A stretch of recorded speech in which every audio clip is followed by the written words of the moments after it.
Hi friends, welcome back to my channel. ಹೇಗಿದ್ದೀರಾ ಎಲ್ಲರೂ? ನಾನಿವತ್ತು ನಿಮಗೆ ಒಂದೊಳ್ಳೆ ರೆಸಿಪಿ ತೋರಿಸ್ತೀನಿ. ಈ ಸಮ್ಮರ್ಗೆ ಹೇಳಿ ಮಾಡಿಸಿರೋಂಥ ರೆಸಿಪಿ.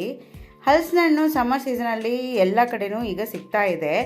ಈ ಹಲಸಿನ ಹಣ್ಣು ಬಳಸ್ಬಿಟ್ಟು ಒಂದೊಳ್ಳೆ ಮಿಲ್ಕ್ ಶೇಕ್ ಮಾಡೋಣ ಹೇಗೆ ಅಂತ ತೋರಿಸ್ತೀನಿ, ಬನ್ನಿ. ನಾನಿಲ್ಲಿ 1 ಬೌಲಷ್ಟು ಹಲಸಿನ ಹಣ್ಣು ತೊಗೊಂಡಿದ್ದೀನಿ. ಇದು ಮಾರ್ಕೆಟಿಂದ ತೊಗೊಂಬಂದಿರೋ ಹಲಸಿನ ಹಣ್ಣು. ನೋಡಿ, ಈ ಕಲರ್ ಇದೆ. ಇದು ತುಂಬ ಯೆಲ್ಲೋಯಿಶ್ ಆಗಿಲ್ಲ, ಅಥವಾ ಕೆಲವು ಆರೆಂಜು ಸಿಗುತ್ತೆ, ಆ ಥರದ್ದೆಲ್ಲ. ಇದು ಚೆನ್ನಾಗಿದೆ ಸ್ವೀಟು. ಇದಕ್ಕೆ 1-2 ಲೋಟದಷ್ಟು ಹಾಲು ಇಟ್ಕೊಂಡಿದ್ದೀನಿ, ಮತ್ತು ಸ್ವಲ್ಪ ಸಕ್ಕರೆ ಇಟ್ಕೊಂಡಿದ್ದೀನಿ. ಸಕ್ಕರೆ ಜಸ್ಟ್ ಟೇಸ್ಟ್ ಬ್ಯಾಲೆನ್ಸ್ ಮಾಡೋಕ್ಕಷ್ಟೇ. ಕೆಲವೊಂದು ಹಲಸಿನ ಹುಳಿ ಇರುತ್ತೆ, ಸ್ವಲ್ಪ ಸಿಹಿನೂ ಜಾಸ್ತಿ ಇರುತ್ತೆ.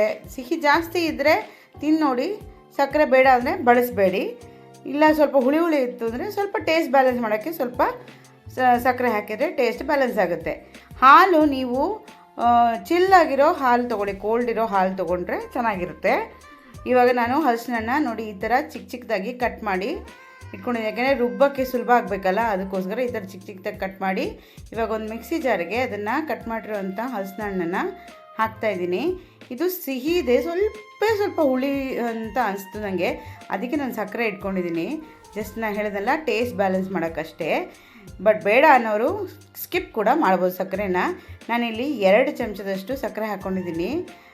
ಅಪ್ರಾಕ್ಸಿಮೇಟ್ಲಿ 2 ಚಮಚ ಅಷ್ಟೇ ಇರೋದದು. ಇವಾಗ ಇದನ್ನು ಏನು ಮಾಡಬೇಕು, ನುಣ್ಣಗೆ ಒಂದು ಸತಿ ರುಬ್ಕೊಂಬರ್ಬೇಕು. ನೋಡಿ, ನಾನಿಲ್ಲಿ ರುಬ್ಬಿದ್ದೀನಿ, ತೋರಿಸ್ತೀನಿ ನೋಡಿ ಈ ಥರ ನುಣ್ಣಗೆ ರುಬ್ಬಬೇಕು. ಇಷ್ಟು ರುಬ್ಬಿದ್ರೆ ಸಾಕು. ಇವಾಗ ಇದಕ್ಕೆ ಹಾಲು ಹಾಕೋಬೇಕು. ಒಂದೇ ಸಮನೆ ಪೂರ್ತಿ ಹಾಲು ಹಾಕೋಬೇಡಿ, ಯಾಕೆಂದರೆ ರುಬ್ಬಕ್ಕೆ ಕಷ್ಟ ಆಗುತ್ತೆ. ಒಂದು ಅರ್ಧ ಹಾಲು ಹಾಕ್ಕೊಳ್ಳಿ. ನಾನು ಹೇಳಿದ್ನಲ್ಲ, ಕೋಲ್ಡ್ ಆಗಿರೋಂಥ ಹಾಲನ್ನ ಹಾಕ್ತಾ ಇರೋದು ನಾನು. ಐಸ್ ಕ್ಯೂಬ್ಸ್ ಹಾಕೋದಕ್ಕಿಂತ ಹಾಲನ್ನೇ ಕೋಲ್ಡ್ ಮಾಡಿಬಿಟ್ಟು ಹಾಕಿದರೆ ನಿಮಗೆ ಚೆನ್ನಾಗಿರುತ್ತೆ, ಕನ್ಸಿಸ್ಟೆನ್ಸಿ ಚೆನ್ನಾಗಿ ಬರುತ್ತೆ ಅಂತ ಅಷ್ಟೇ. ಮತ್ತು ಐಸ್ ಕ್ಯೂಬ್ ಹಾಕಿದರೆ ಮತ್ತೆ ತೆಳ್ಳಗಾಗುತ್ತೆ, ಅದಕ್ಕೋಸ್ಕರ. ಇವಾಗ ಮತ್ತೆ ಮಿಕ್ಕಿರೋ ಹಾಲನ್ನು ಕೂಡ ಹಾಕ್ಬಿಟ್ಟು ಒಂದು ಸತಿ ಏನು ಮಾಡಿದರೆ, ಮಿಕ್ಸಿ ರನ್ ಮಾಡೋಕ್ಕೆ ಮುಂಚೆ ಈ ಥರ ಒಂದು ಸತಿ ಒಂದು ಸ್ಪೂನಲ್ಲಿ ಮಿಕ್ಸ್ ಮಾಡ್ಕೊಳ್ಳಿ. ಯಾಕೆಂದರೆ ಇಲ್ಲಾಂದರೆ ಒಂದೇ ಸಮನೆ ಬರೋಂಥ ಮೇಲ್ಗಡೆ ತನಕ ಬರೋ ಅನಿಸುತ್ತೆ. ಯಾಕೆಂದರೆ ನನಗೆ ಒಂದು ಸತಿ ಆಗಿದೆ ಆ ಥರ, ಅದಕ್ಕೋಸ್ಕರ. ಇವಾಗ ನೋಡಿ, ನಾನು ಕಂಪ್ಲೀಟಾಗಿ ಸ್ಮೂತ್ ಮಾಡ್ಕೊಂಡಿದ್ದೀನಿ. ಮಿಲ್ಕ್ ಶೇಕ್ ರೆಡಿಯಾಗಿದೆ. ಇದು ಸ್ವಲ್ಪ ಕನ್ಸಿಸ್ಟೆನ್ಸಿ ದಪ್ಪ ಇದೆ. ನಾನಿಲ್ಲಿ ಪೋರ್ ಮಾಡ್ತಾಯಿದ್ದೀನಿ. ಇಷ್ಟು ದಪ್ಪ ಬೇಡ, ಯಾಕೆಂದರೆ ಕುಡಿಯೋಕ್ಕೆ ಚೆನ್ನಾಗಿರಲ್ಲ. ನಾನು ಇದಕ್ಕೆ ಇನ್ನೊಂದು ಅರ್ಧ ಲೋಟದಷ್ಟು ಹಾಲು ಬೆರೆಸ್ಕೊಂಡಿದ್ದೀನಿ. ಆ್ಯಕ್ಚುಲಿ ಅರ್ಧ ಲೋಟದಷ್ಟು ಹಾಲು ಬೆರೆಸ್ಕೊಂಡು ನೋಡಿ ಈ ತಿಕ್ನೆಸ್ ಇರಬೇಕು. ತುಂಬ ತಿಕ್ಕಾಗಿದ್ದರೆ ಚೆನ್ನಾಗಿರಲ್ಲ ಕುಡಿಯೋಕ್ಕೂ.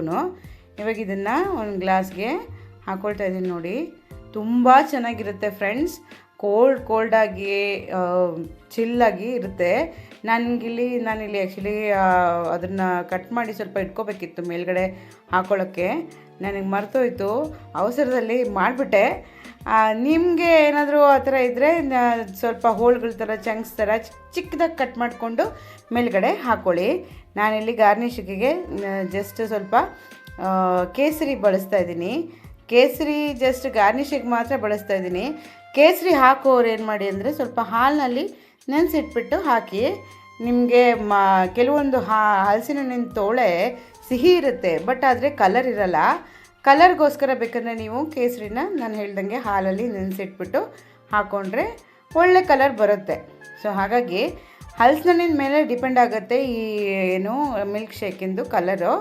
ಸೊ ಹಾಗಾಗಿ ಟೇಸ್ಟಲ್ಲಿ ಏನು ಚೇಂಜ್ ಆಗಲ್ಲ, ಆಯಿತಾ. ತುಂಬ ಚೆನ್ನಾಗಿರುತ್ತೆ, ತುಂಬ ರುಚಿಯಾಗಿರುತ್ತೆ. ನಾನು ಹೇಳ್ದಂಗೆ ಸಕ್ಕರೆ ಬೇಡ ಅನ್ನೋರು, ಡಯಟ್ ಕಾನ್ಷಿಯಸ್ ಇರೋರು ಸಕ್ಕರೆ ಹಾಕ್ಕೊಳ್ಳೇಬೇಡಿ. ಜಸ್ಟ್ ಟೇಸ್ಟ್ ಬ್ಯಾಲೆನ್ಸ್ ಮಾಡ್ಕೊಳ್ಳೋಕ್ಕೋಸ್ಕರ ಸಕ್ಕರೆ ಬಳಸ್ಬೋದು ಅಂತ ನಾನು ಅಂದ್ಕೊಂಡು ಹಾಕ್ಕೊಂಡಿದ್ದೀನಿ ಅಷ್ಟೇ.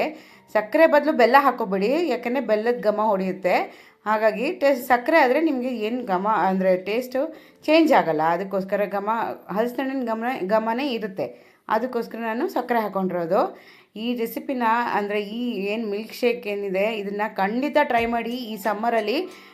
ನಿಜ ಹೇಳ್ತೀನಿ, ಹಲಸಿನ ಹಣ್ಣು ತಂದಾಗೆಲ್ಲ ಇದನ್ನೇ ಮಾಡ್ಕೊಳ್ತೀರಾ, ಅಷ್ಟು ಚೆನ್ನಾಗಿರುತ್ತೆ. ಮನೆಯವರೆಲ್ಲ ನಿಮ್ಮದು ಫ್ಯಾನ್ ಆಗಿಬಿಡ್ತಾರೆ. ಖಂಡಿತ ಟ್ರೈ ಮಾಡ್ತೀರಲ್ಲ, ಈ ರೆಸಿಪಿನ ಟ್ರೈ ಮಾಡಿಬಿಟ್ಟು ಹೇಗಿತ್ತಂತ ಕಮೆಂಟ್ ಬಾಕ್ಸಲ್ಲಿ ನನಗೆ ಕಮೆಂಟ್ ತಿಳಿಸಿ, ನಿಮ್ಮ ಫೀಡ್ಬ್ಯಾಕ್ ತಿಳಿಸಿ. ಇನ್ನೂ ನನ್ನ ಚಾನಲ್ ಯಾರೆಲ್ಲ ಸಬ್ಸ್ಕ್ರೈಬ್ ಮಾಡಿಲ್ಲ, ಖಂಡಿತ ಸಬ್ಸ್ಕ್ರೈಬ್ ಮಾಡಿ.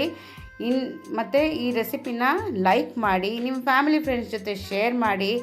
ಮತ್ತೆ ಇನ್ನೊಂದು ಹೊಸ ರೆಸಿಪಿ, ಒಳ್ಳೆ ರೆಸಿಪಿ ಜೊತೆ ಮತ್ತೆ ಸಿಗ್ತೀನಿ. ಅಂಟಿಲ್ ದೆನ್ ಟೇಕ್ ಕೇರ್, ಬಾಯ್.